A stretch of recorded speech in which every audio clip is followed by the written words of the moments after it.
Gálatas 5, 28 y 23 estamos viendo la serie del fruto del Espíritu. Ya cada miércoles hemos estado contemplando los pasajes con otros pasajes para poder entender lo que es el fruto del Espíritu. Vamos a orar, vamos a leer. Sobre todo a pedir que no tenga su Espíritu. La carne está ahí, la carne no se va a ir de nosotros y se opone a la obra del Espíritu Santo en nosotros. Pero la mandar en Gálatas 5:16 es andar en el Espíritu. Señor, te damos gracias, Padre, en el nombre de Jesucristo, te pedimos tu guía, tu dirección, tú eres nosotros bendecidos.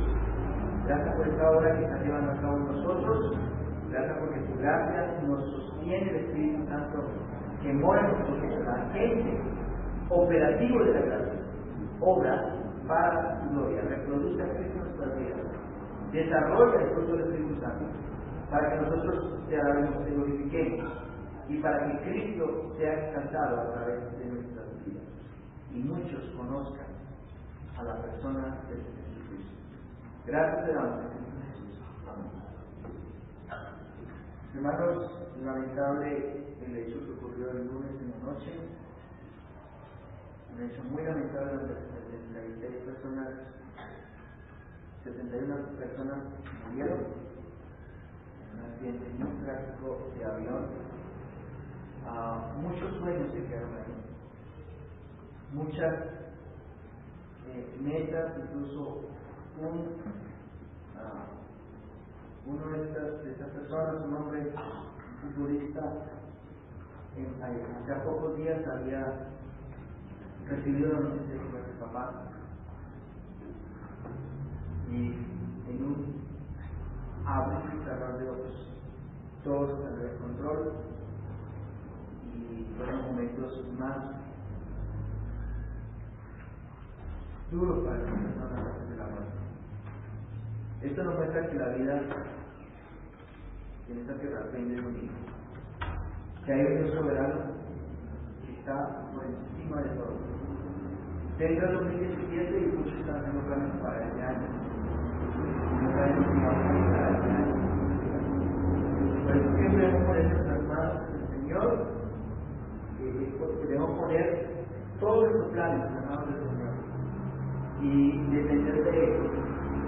Y por eso, nuevamente los invito a que estemos orando y que estemos mirando y que estemos pensando cómo glorificar, cómo extender su obra, cómo unirnos al propósito de Cristo y no al propósito de cada uno de nosotros, que es lo único que realmente importa.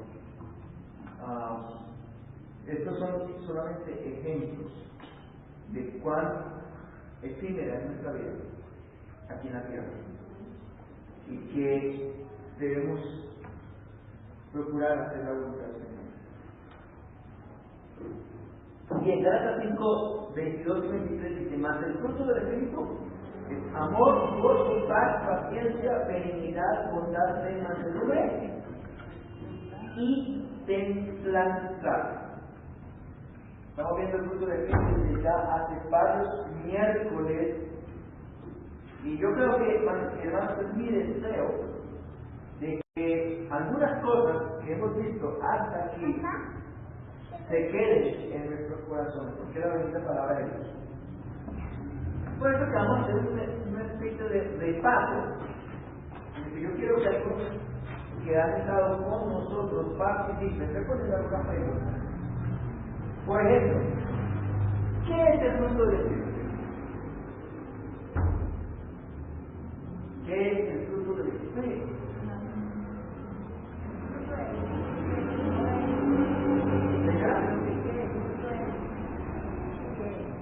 ¿Qué es el fruto del Espíritu?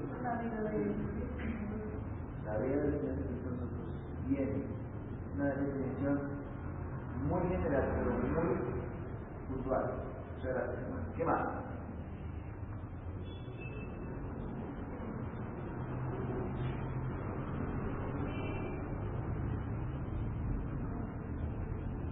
¿Nada? Bueno. El fruto del Espíritu de la vida de Cristo nosotros, como decía la hermana, es el resultado de la obra del Espíritu Santo en quién? En los creyentes. Es la expresión visible, lo que podemos ver del poder del Espíritu Santo en aquellos que están unidos a Cristo. Eso lo veamos en Juan 2, 5 al 8, donde el Señor se compara con la vid y nosotros los pámpanos. Estamos unidos a Cristo y en esa unión con Cristo damos fruto, de fruto a muchos frutos, a muchos frutos. El Espíritu Santo reproduce en el creyente el fruto del Espíritu, que como decía la hermana, son las virtudes de Cristo en nosotros. ¿Quiénes pueden dar? Una pregunta, ¿quiénes pueden dar el fruto del Espíritu? Los creyentes. Muy bien, los verdaderos creyentes. Somos los creyentes, los que estamos unidos inseparablemente a quién? A Cristo. Porque Cristo es la vida. Dice Juan 15:5 que Él es la vida y nosotros los pámpanos, separados de Él. Nada podemos hacer. Nada podemos hacer. Los que reproducen el fruto del Espíritu son aquellos que han nacido del Espíritu. Juan 3:5. El Señor le dice a Nicodemo: os es necesario nacer de nuevo. Nacer del agua y del Espíritu Santo. También los que reproducen el Espíritu Santo son los que no andan, el fruto del Espíritu, son los que no andan conforme a la carne. Gálatas 5:16 y 17, hay una ordenanza allí. Digo pues, andad en el Espíritu y no satisfagáis los deseos de la carne. En nosotros, dice el versículo 17, que la carne se opone al Espíritu y el Espíritu se opone a los deseos de la carne, para que no hagamos lo que queramos. Y Gálatas 5:22 al 24 dice: cuando el fruto del Espíritu es amor, gozo, paz, paciencia, benignidad, bondad, mansedumbre y templanza. Contra tales cosas no hay ley, pero los que son de Cristo han crucificado la carne con su pasiones y deseos. Si vivimos por el Espíritu, andemos también por el Espíritu. Entonces, para reproducir el fruto del Espíritu, tenemos que andar ¿en qué?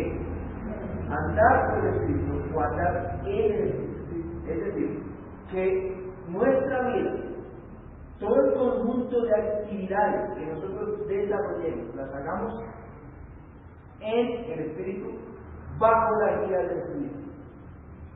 Efesios 5:18 también dice: no se entreguéis con vida, en lo cual hay distribución, antes bien sed de los espíritus. Vivir bajo el control del Espíritu Santo. Otra pregunta: ¿cuántos frutos del Espíritu Santo hay? ¿Uno? ¿Quién da más? ¿Dos? Dice Gálatas 5:22, más el fruto. ¿Cuántos está perdiendo ahí? Más el fruto. A uno. Más el fruto del Espíritu es amor, gozo, paz, paciencia, benignidad, bondad, mansedumbre y templanza. Contra tales cosas no hay. Paz, paciencia. O sea que ¿cuántos frutos son? Un fruto que está compuesto por 9 componentes, que está integrado por 9 componentes: amor, gozo, paz, paciencia, benignidad, bondad, fe, mansedumbre.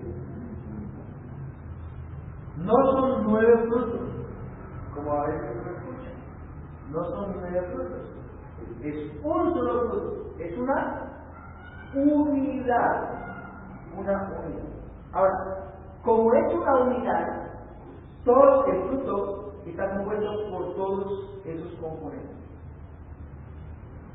No podemos pensar que si tenemos paz solamente y gozo ya estamos desarrollando.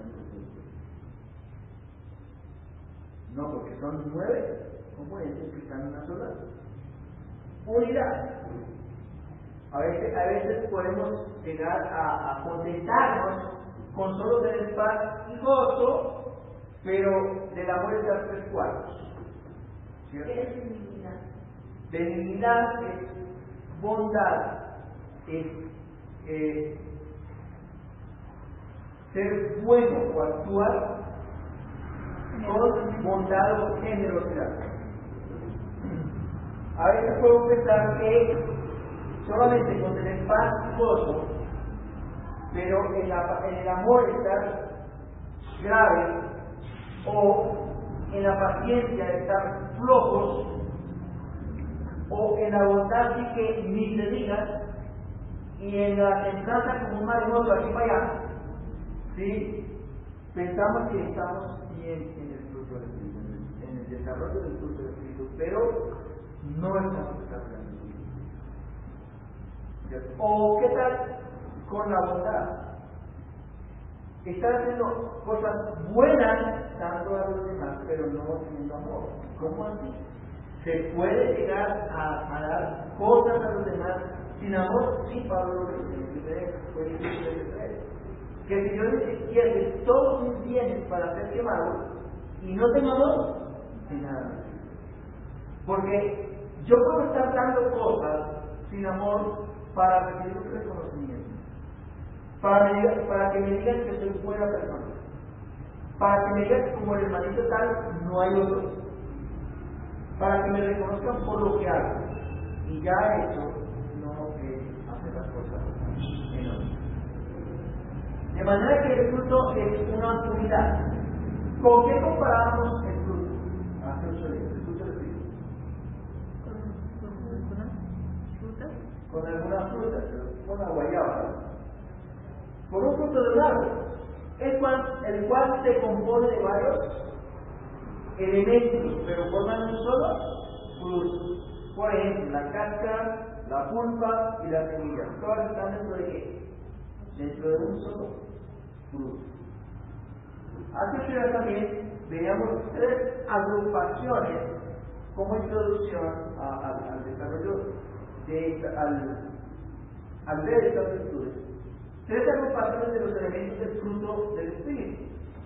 Decíamos que los primeros 3, ¿cuáles son? Los primeros 3, amor hacia No, el primero solamente. ¿Cuáles son? 3. ¿Cuáles son los primeros 3? Amor, gozo, paz. Amor, gozo y paz. Decíamos que estas son las cualidades o los elementos básicos del fruto. Estos elementos sostienen los demás elementos, son importantes. Y el más básico de todos, el que sustenta a los demás, teniendo el gozo y la paz, decimos cuál es. El amor. Como dice Pablo en 1 Corintios 3, 1 al 3, que podemos tener todo el conocimiento, podemos tener toda la técnica para mover montañas, podemos tener incluso la mejor voluntad o la acción de dar a las personas todo lo que sentimos dar, pero si no tenemos amor, esas cosas no sirven para nada y no son ¿qué? Nada. Decíamos que el amor sostiene, realza, le da vida, vigor a las otras virtudes o componentes del fruto del Espíritu Santo. ¿Por qué? Bueno, porque los que hemos nacido de nuevo, el amor es importante, puede ser el más importante, el amor debe estar ahí como primer componente, no puede estar ni el segundo, ni el tercero, ni el cuarto, ni el quinto, ni el sexto. Pablo, inspirado por el Espíritu Santo, los colocó donde tenían que estar. El amor es la base de los demás componentes del fruto del Espíritu. ¿Por qué? Bueno, por varias razones. Primero, porque los que hemos nacido de nuevo, hemos recibido los benditos beneficios del amor de Dios. Fuimos amados por Dios. que antes de la fundación del mundo. Dice 1 de Juan 4, 9 y 10. Dice 1 de Juan 4, 9 y 10. Ahí, 1 de Juan 4, 9 y 10. Dice: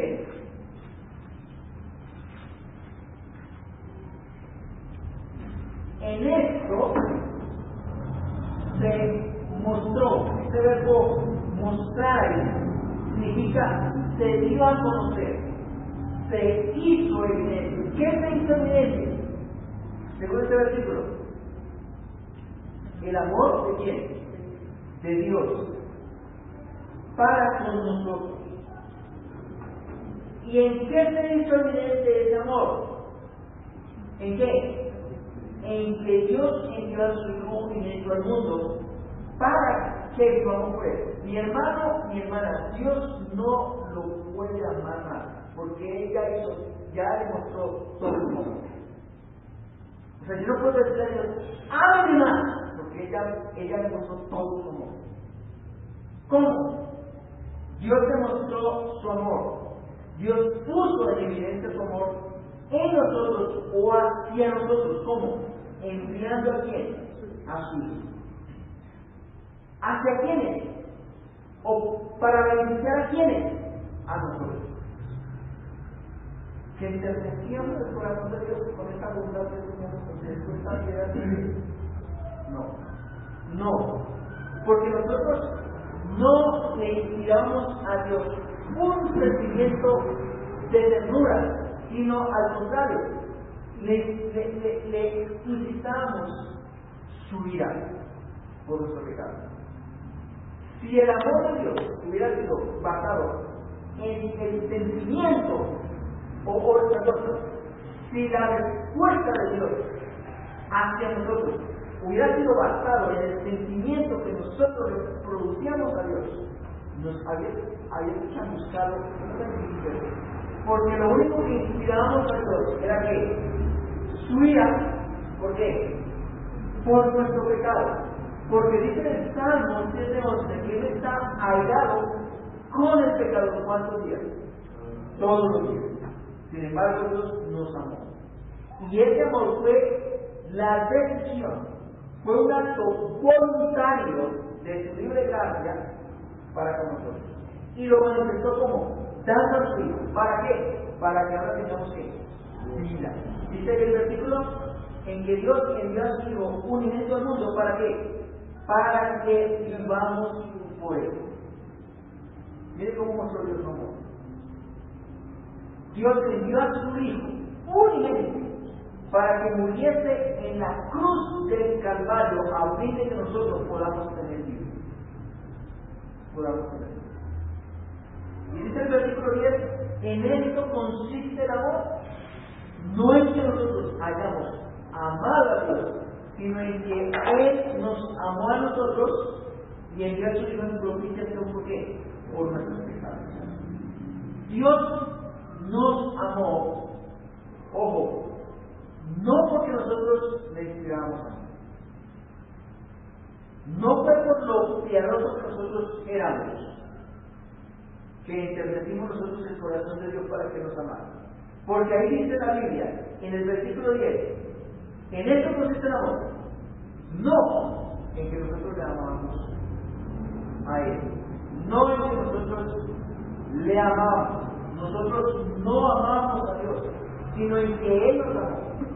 Y cuando Él nos vio en esa condición de perdición, de enemistad para con Él, y ojo, el que tiene como enemigo a Dios está perdido. Es injusto. Tener de enemigo a santos puede que le salga alguna ventaja, porque puede idear la manera, yo le digo a Santiago, por favor, la manera para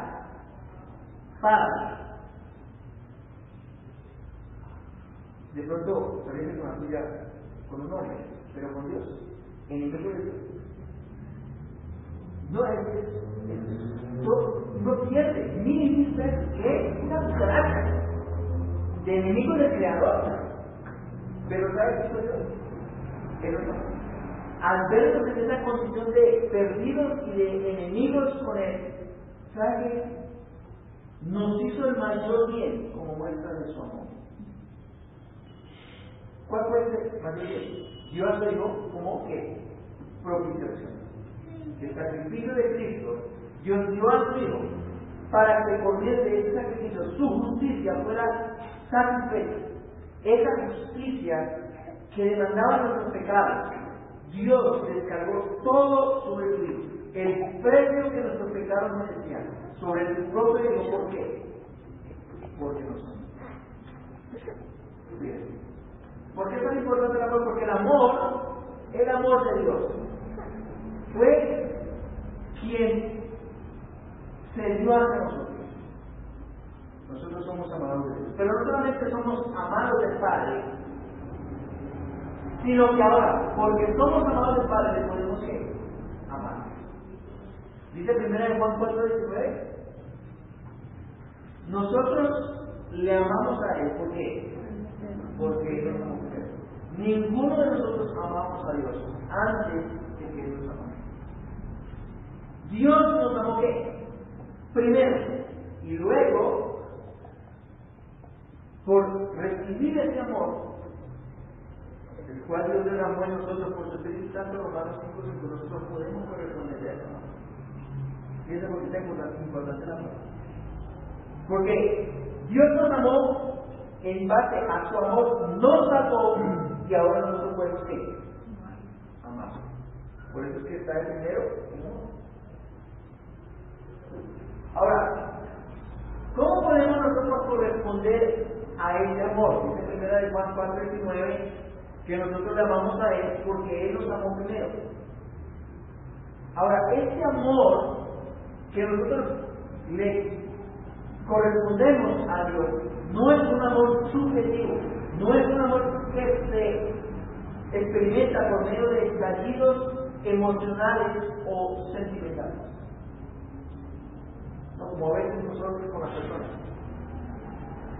Es que le amo porque me hizo sentir bien, pero cuando va a sentir mal ya no lo amo. O la amo. No. Este no es un amor subjetivo que se experimenta por estallidos emocionales o sentimentales, sino que se demuestra a través de la obediencia.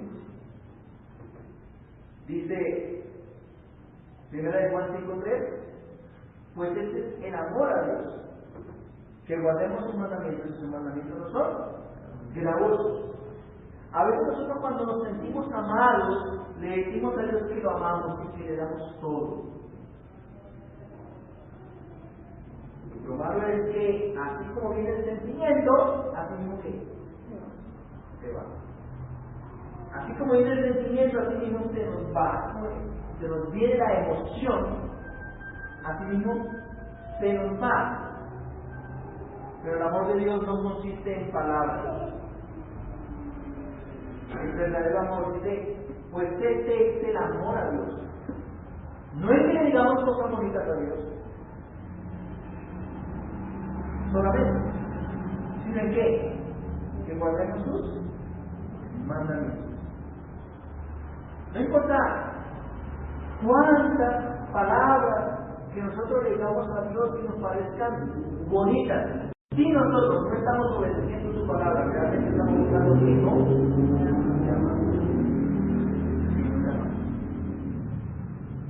no importa, estamos mostrando que no lo llamamos, porque el amor de Dios no consiste en palabras bonitas o descrestantes, sino que el amor de Dios se demuestra en acciones bien determinadas, la obediencia a sus mandamientos.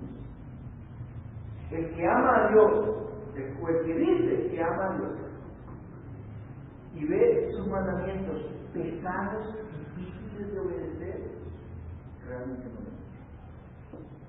Pero el que ama a Dios, no ve sus mandamientos como algo pesado, no ve sus mandamientos como algo que le va a robar la felicidad, porque entiende que su felicidad está en obedecer a Dios. Dice el salmista en el Salmo 119, 97, oh, cuánto amo yo tu ley, todo el día ella mi meditación. realmente amaba a Dios.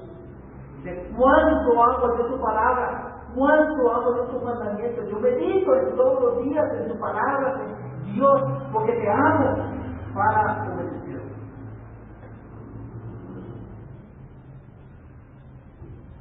El que ama a Dios se deleita en su interior, en obedecerle, aún, mis hermanos, aún nosotros cuando sufrimos la tentación de la carne, las punzadas de la naturaleza pecaminosa, el que ama a Dios se duele del pecado. Se duele, aún cuando peca, se duele del pecado. No porque lo pillaron, no porque le damos problemas, sino ¿sabe por qué se duele? Porque ama a Dios. Porque ama tanto a Dios que se duele de desagradar a Dios. Se duele de no darle la gloria a Dios porque le ama. El que ama a Dios no se queda en su pecado. El que ama a Dios no solamente se duele del pecado, sino que busca refugio en Dios y en sus mandamientos para agradarle y obedecerle. Por eso es tan importante el amor. Pero no solamente obedeciendo sus palabras, sino también amando a los demás. Ahora, el amor a los demás es consecuencia de la obediencia, no es algo que está separado de la obediencia. Dice 1 Juan 4:20 que alguna vez no ama a Dios y aborrece a su hermano es mentiroso, porque el que no ama a su hermano, pues el que no ama a su hermano, a quien ha visto, ¿cómo puede amar a Dios a quien no ha visto? Y nosotros tenemos este mandamiento de él. ¿Cuál mandamiento? El que ama a Dios ame también a Dios. Ame a su hermano. Hermanos, el Señor estableció el mandamiento del amor mutuo para los creyentes en Juan 3, 64 y 35. Un mandamiento nuevo doy, que os améis unos a otros como yo os he amado. En esto conocerán todos que sois mis discípulos si tuviereis amor unos por los otros. De manera que, ¿cómo se desarrolla el amor? Somos amados en nosotros. Somos amados por Dios. Dios nos hizo el mayor bien cuando nos dio vida eterna por medio de la entrega de su Hijo, quien también nos amó tanto que dio su vida por nosotros, muriendo para satisfacer las demandas de la justicia de Dios, y que todos, absolutamente todos nuestros pecados, dignos de la condenación justa de Dios, fueran totalmente perdonados. Pero también Dios nos capacitó para que pudiéramos amar cuando derramó su amor en nosotros por medio del Espíritu. ¿Para qué? ¿Para qué nos derramó su amor? Para que obedeciéramos su palabra, sus mandamientos y amáramos a quién? A los demás. Ahora, mis hermanos, amar a los demás hermanos, tampoco radica meramente un sentimiento. Porque hoy te amo, hermano.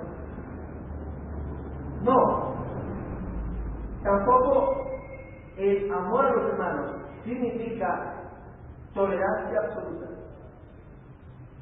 Si alguien tolera el pecado del hermano, no lo ama. Así es, no lo ama. No lo ama. Amar al hermano no significa tolerar el pecado suyo. Amar al hermano significa tolerarle por el pecado del hermano. Significa orar por el hermano. Y cuando surja una de esas circunstancias que uno no espera, pero, por ejemplo, que nuestro hermano pegue contra nosotros, si yo no puedo cubrir esta falta con el amor, yo tengo que ir al hermano. Pero además, si mi hermano pega contra otros hermanos y afecta la unidad de la iglesia, afecta la unidad o el compañerismo con otros hermanos, yo tengo que ir en amor a mi hermano y mostrarle su pecado. Eso es amor. Y hay que hablar la verdad del amor. Pero también los que escuchan deben hacerlo en amor. A mí me ha pasado que han habido creyentes que uno va y les dice acerca de un pecado y les cita la Biblia y ellos se escudan en las ciencias.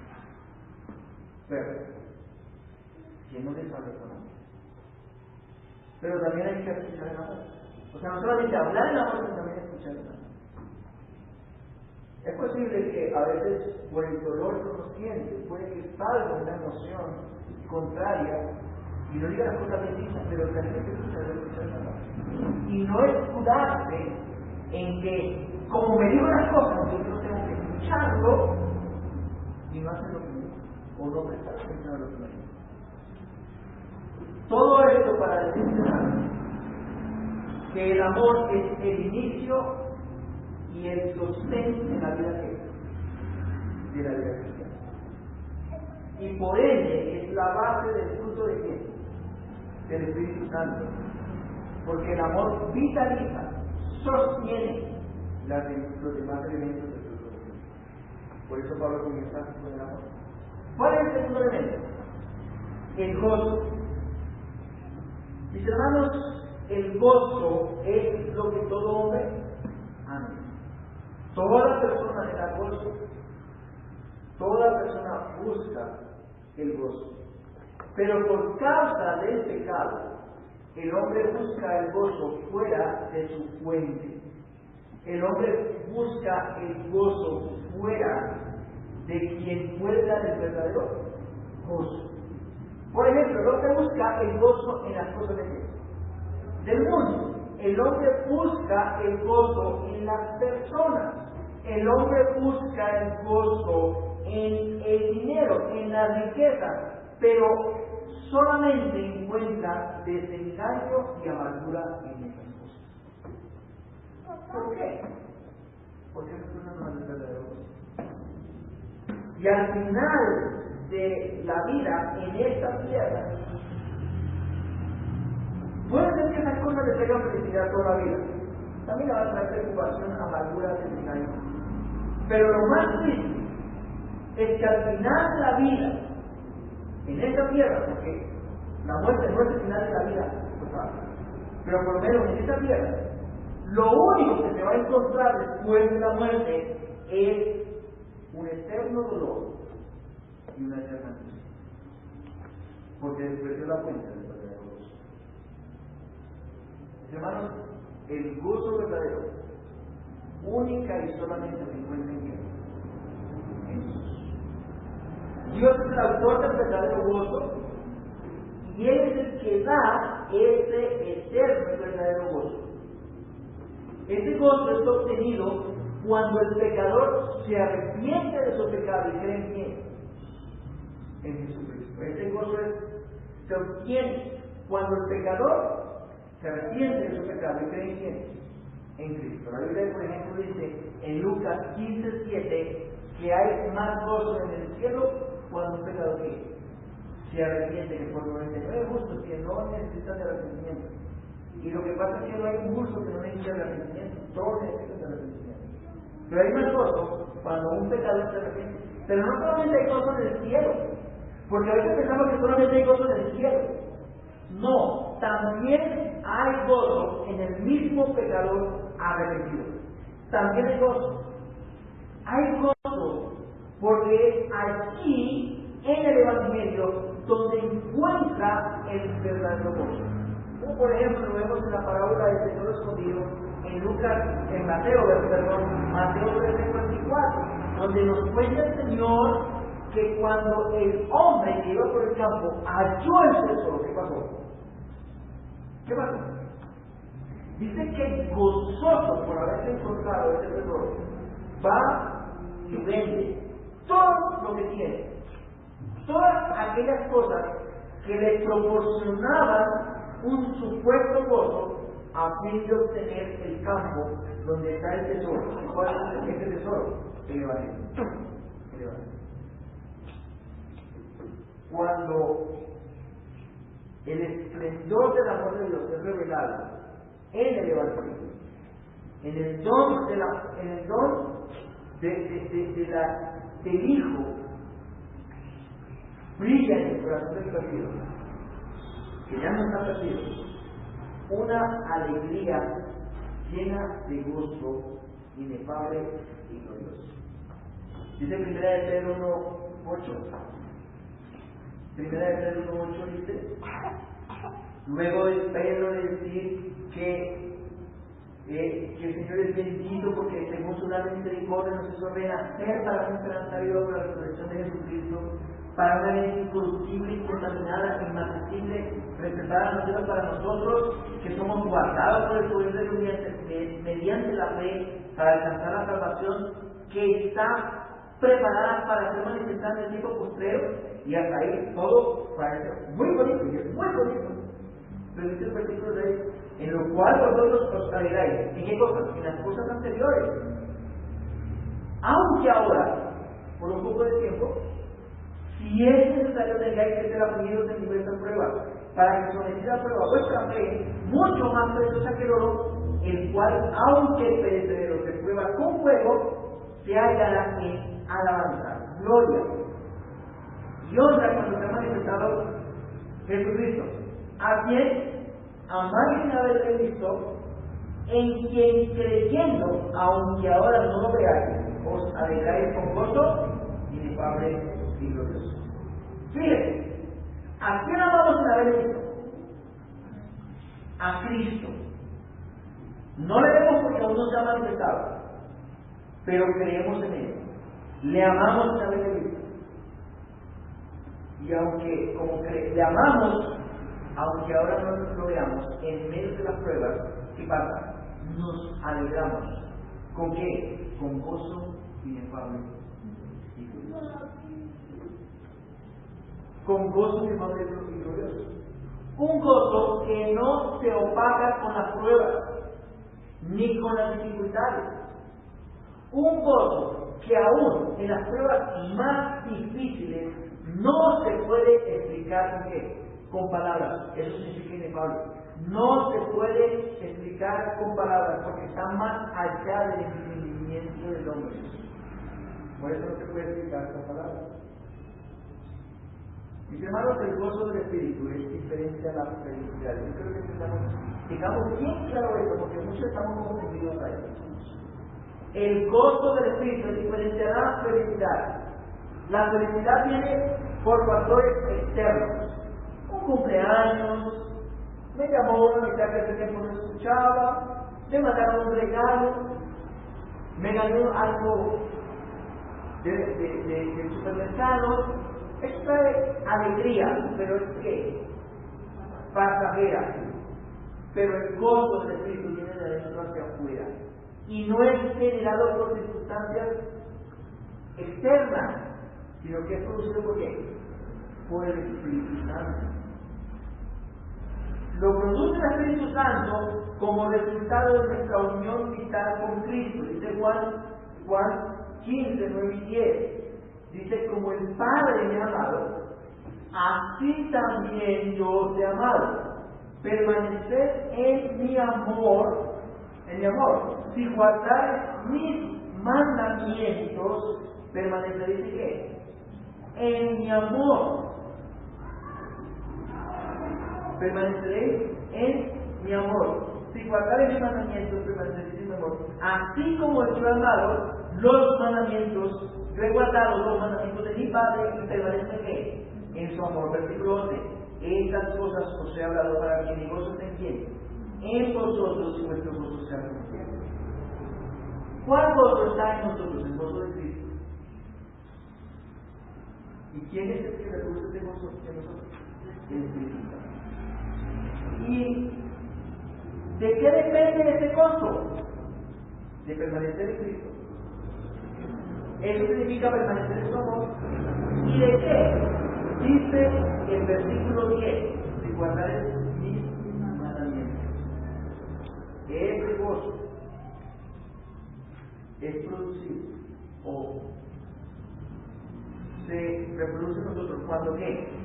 Cuando guardamos los mandamientos de Dios. Hay gozo cuando se obedece la palabra. Hay gozo. ¿Sabes por qué nosotros no experimentamos gozo? Porque no creemos. Porque no creemos. O nos dejamos seducir por las cosas externas que solamente traen una alegría pasajera, pero por la palabra de Dios que produce gozo en nosotros, la dejamos a un lado. ¿Qué pasa? ¿Por qué nos animó? ¿Por qué es que puede estas cosas? Los hermanos. Dice Salmo 119:16: me regocijaré en tus estatutos, no me olvidaré de tus palabras. La palabra del Señor trae gozo. Dice también el versículo 111 del Salmo 19: por heredad he tomado tus testimonios para siempre, porque son el gozo de mi corazón. ¿Qué es el gozo? ¿Qué era el gozo del corazón? De su corazón, del corazón de Samita, guardar los mandamientos del Señor. Guardar. Los había tomado por heredad. Permanecer en el amor de Cristo es obedecer su palabra. Eso significa permanecer. Dice el versículo de Juan 15: si guardar mi mandamiento, permaneceré en mi amor, así como yo he guardado los mandamientos de mi Padre y permanezco en su amor. Estas cosas os he hablado, para que mi gozo esté en vosotros y vuestro gozo sea cumplido, sea pleno, sea completo. La obediencia a los mandamientos del Señor, ¿qué trae? Gozo. Y esto también tiene que ver con el amor a Dios y el amor a los hermanos. Una de las razones por las cuales a veces entramos en profundos desánimos es que buscamos el gozo donde no se encuentra, en las cosas del mundo, en las circunstancias, en las personas. Y como esas cosas nos seducen, nos atraen, dejamos a un lado la palabra de Dios, dejamos de obedecer a Dios. Cuando esas cosas no pueden traer gozo, no traen gozo verdadero, tal vez traerán una alegría, pero que en poco tiempo se desvanece, o que esas cosas que inicialmente produjeron en nosotros alguna alegría se volvieron una tremenda preocupación, una angustia.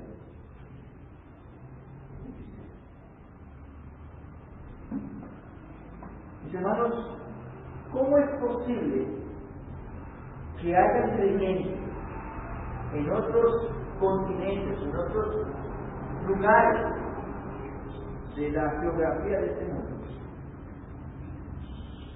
que estén en tremendas situaciones, mucho peores que las que muchos otros, que las que muchos de nosotros pasamos, y esas personas tienen más gozo que nosotros? ¿Cómo es posible? ¿Cómo es posible? Bueno, porque estos hermanos saben que Dios los ama.